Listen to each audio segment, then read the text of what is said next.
salut les gars, voici Vassili et aujourd'hui on va tester une voiture particulière. Pourquoi?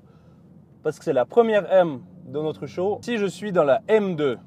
La fameuse M2, elle est de fin 2016, donc elle est toute fraîche. Elle a au compteur exactement 8000 km, donc elle est encore toute pucelle, toute vierge. Quelques points positifs de cette voiture-là. Donc tout d'abord, c'est le prix de cette voiture-là.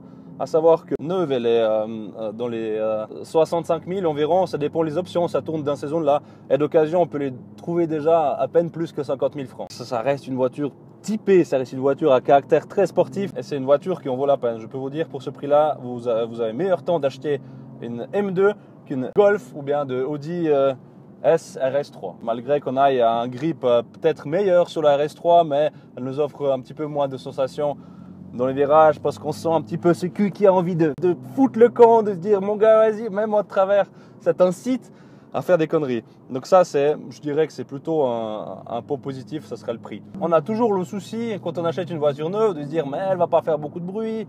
On va changer l'échappement, on va commander un Miltech, un Super Sprint, un Inoxcar, un Krapovic.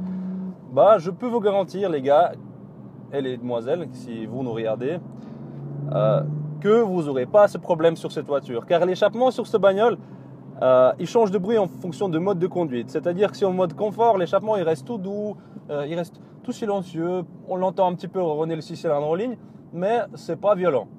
Quand on met l'échappement, la voiture en mode Sport Plus, là, on a un vrai échappement d'une voiture de course. C'est-à-dire qu'il pète, il tire dans tous les sens, il fait des bruits, il fait son bordel. Il a une sorte de petite vie à lui, en fait.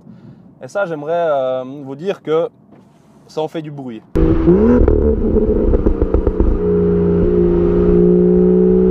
Puissance, oui.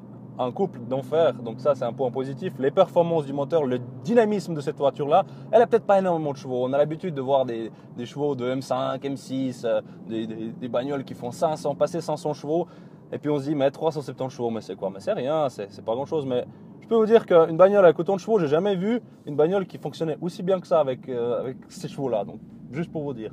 Voilà les gars, j'espère que cette vidéo vous a plu. Abonnez-vous sur notre chaîne YouTube, Instagram, suivez-nous sur Facebook, s'il vous plaît. Soutenez-nous parce qu'on vient de se lancer et puis on a envie que ça fonctionne. Je compte sur vous, on va faire beaucoup de voitures intéressantes. Écrivez s'il vous plaît sous la vidéo des commentaires. Sur Facebook, écrivez ce que vous avez envie de voir, quelle voiture vous avez envie qu'on teste, qu'on fasse une revue automobile. Ça m'intéresse énormément.